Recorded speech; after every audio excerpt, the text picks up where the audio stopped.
Science Tuesdays. I haven't done a Science Tuesdays in a while. And I got so excited about this because I get most excited about the lessons that I most need to learn, which is every single one of them, probably. But I talked about this before, but now there is yet again brain science that supports these things that we're talking about. So I did not write down his name. I will get that information when I blog it. But there is a neuroscientist who has done research on and has done brain scans. And it's proven that there is one word in the English language that when used, it creates the most, what's the word?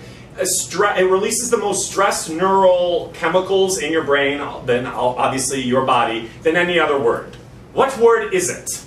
Can't. Love. No. That's what people said last night. They said love and then they said no.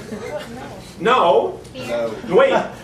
It releases, this is so interesting, Yes. it releases the, because I told you already, it releases the most, I'll say it, the most stress-related chemicals. Yes. Fear. Oh. One word. Hello. Hate. Hello? Wait, what was it? Hate. No. Yes. Can't. I can't believe you can't get it. We say it, yes, we say it all the time. No. Did somebody say it? Yes. I didn't hear it. I was negating you. I was saying no to it. I didn't hear it. Yes, no, no.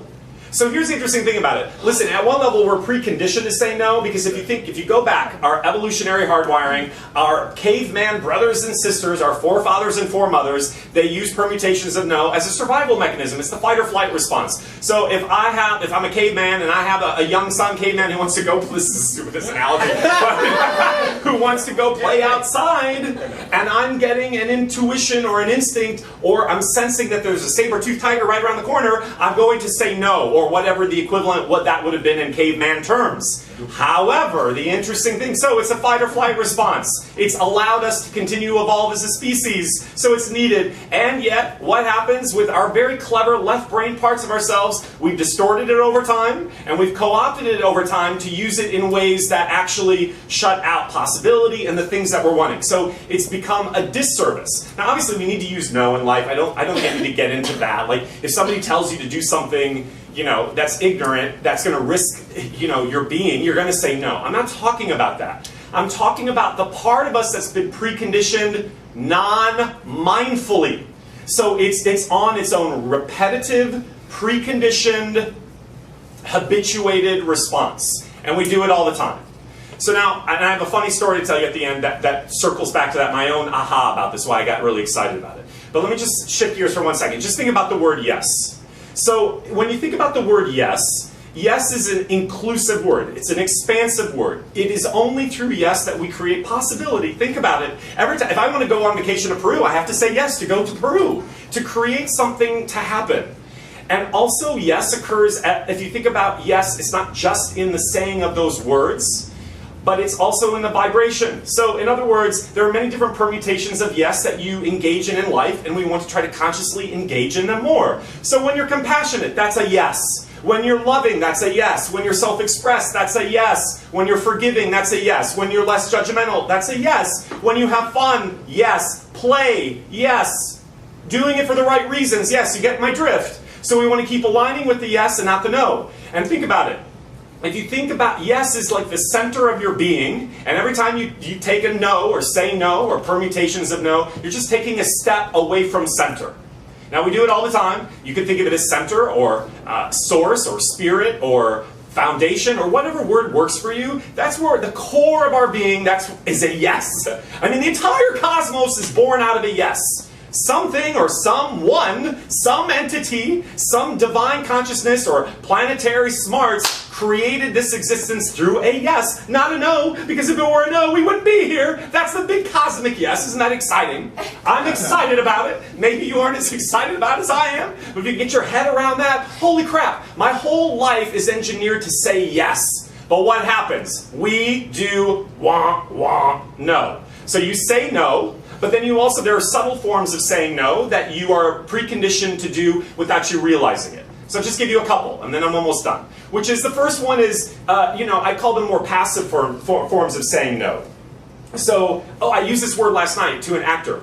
It's like predeterminism. So this actor was working in his scene, And in the moment, he basically has predetermined the moment in a way that it's excluding really receiving his partner from an active receiving her, from a place of listening. So if he's already predetermined not letting her in, he's not saying yes to the moment. What's the art of improv? Yes and.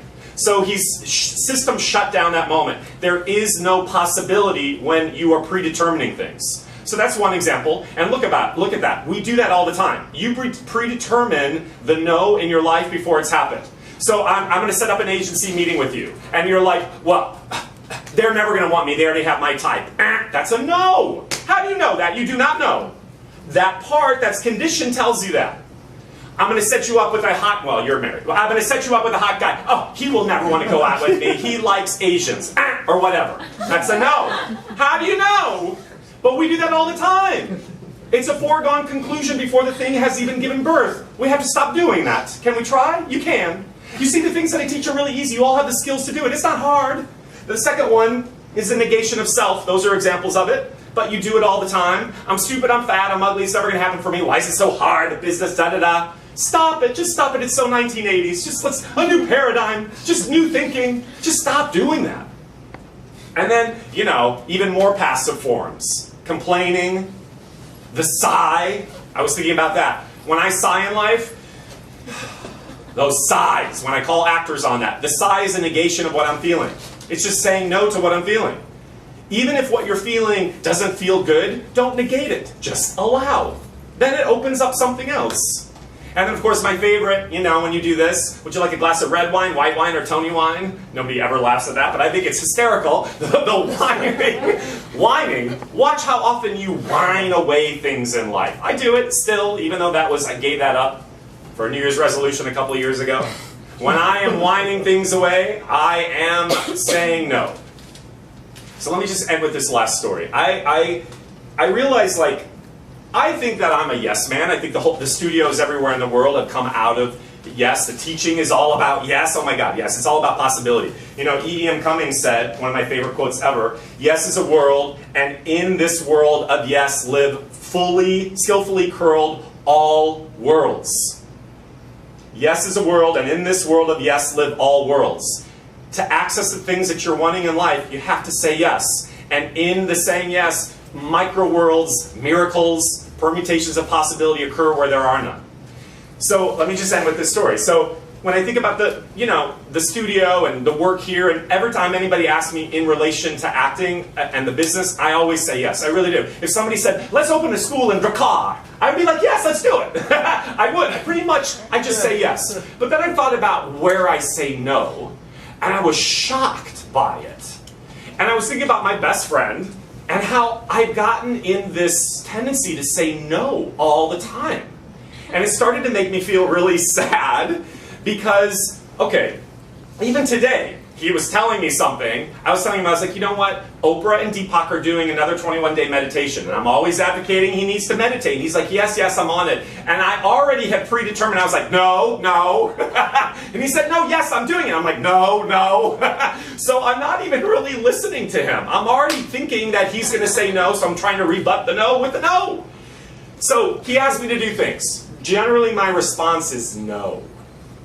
So at a neurochemical standpoint, it's doing things to me physiologically that is impeding who I want to be. We don't think about it, but it has also it has ramifications for you in your own system, but also just in relationships. So I thought, well, that's sad. If I keep saying no to him, what does that do to our relationship? How does that create disconnect, dissonance? Not allowing him to be expressed and create in the relationship how he wants to. So it made me realize I have to stop doing that. Just say yes, and. So here's what you're going to do. Here's your homework, because I think you're going to be shocked at how often you do it. Not mindfully. We want to become conscious. In your career, when do you say no? Figure it out and try to stop doing it. In your own personal life, meaning in relationships, where do you say no? Try to catch yourself and stop doing it. And then to self. Where do you say no? In negation. Just this week. Don't beat yourself up about it. It's just awareness. Oh God, I never realized, like, my response to that is really based in negativity. Just try it. can feel so